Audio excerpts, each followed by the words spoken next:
Swadika. Thank you for joining us for the morning edition of NBT World Brief right here on NBT and NBT World. You're with me, Nawarat Wong Arya. With our first news, Cambodia has yet to cease attempts to spread misinformation about the border tensions with Thailand to the global community. Most recently, allegations were made at a UNHCR meeting with the Cambodian party claiming that Thailand violated the Geneva Convention and encroached on the Cambodian border. Thailand's representative at the UNHCR session has promptly rebuked these claims. At the 76th UNHCR Executive Committee session in Geneva, Switzerland, Cambodia's permanent representative to the United Nations, Dara In, alleged that Thailand was chasing away Cambodians in the Ban Nong Jan and Ban Nong Yakeo areas, despite having them live there for many generations. Pratana Ditsayatat, the Thai permanent representative to the United Nations, clarified that the villages at issue were located on Thai sovereign territory and only existed because Thailand allowed Cambodians to flee the civil war in their country through the shared border and enter Thailand's sovereign territory. This took place in the late 1970s in accordance with the humanitarian principles. Temporary shelters at this border location were closed down after internal conflicts with Cambodia subsided, but a number of Cambodians continued to live there and even expanded their settlements. Despite Thailand having raised this issue with the Cambodian government and made many protests, Cambodia failed to take any action or take responsibility.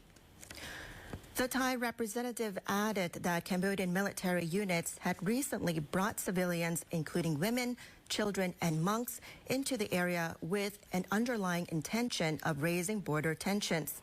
This demonstrated Cambodia's failure to adhere to humanitarian obligations and the Geneva Convention, and was a severe violation of Thailand's sovereign and law.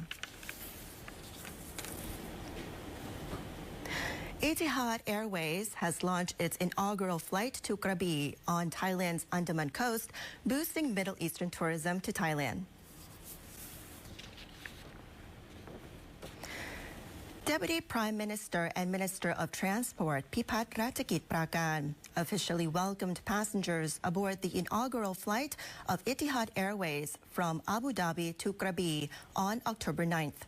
This new route enhances the connection between the Middle East and Thailand, enhancing the latter's tourism potential and supporting its growth as a global tourism destination. ETIHAD Airways, based in the United Arab Emirates or UAE, will operate 7 flights per week on the Abu Dhabi-Krabi route. The launch is part of Thailand's ongoing efforts to attract more tourists from the Middle East, and there are expectations for an increase in arrivals, particularly with health and wellness visitors. Minister Pipat highlighted the airline-focused strategy, which is designed to tap into the rapidly expanding Middle Eastern market.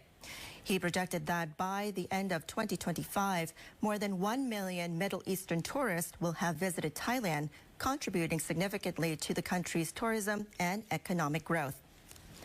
Thapani Kiatphaiboon, governor of the Tourism Authority of Thailand, or TAT, pointed out that the TAT is focusing on the Middle Eastern market, particularly the health and wellness sector, where Thailand has strong potential. With a 12.9% increase in Middle Eastern tourist arrivals from January 1st until October 7th this year, the TAT expects this number to surpass 1 million by year end.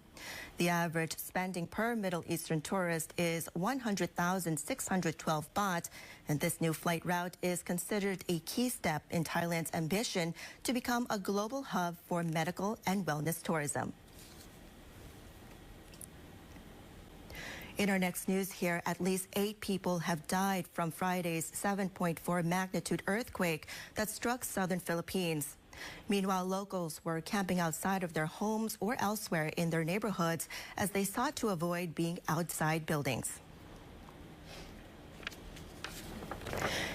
People in southern Philippines, which was hit on Friday by a 7.4 magnitude earthquake and a severe 6.7 magnitude aftershock, have been living in the open or in makeshift shelters, afraid to return to their homes after hundreds of shocks or aftershocks swept through the region.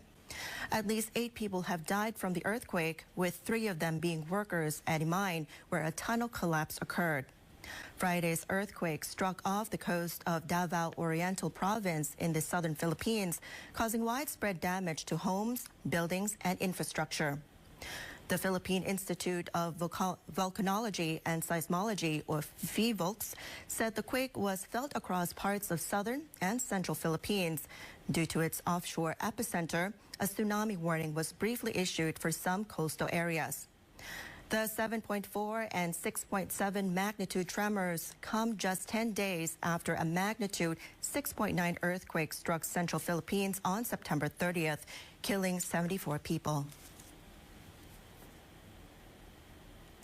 And that will wrap up our morning edition of NBT World Brief. Stay updated with the latest developments right here on NBT and NBT World.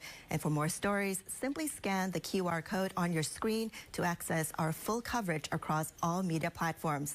Until next time, สวัสดีค่ะ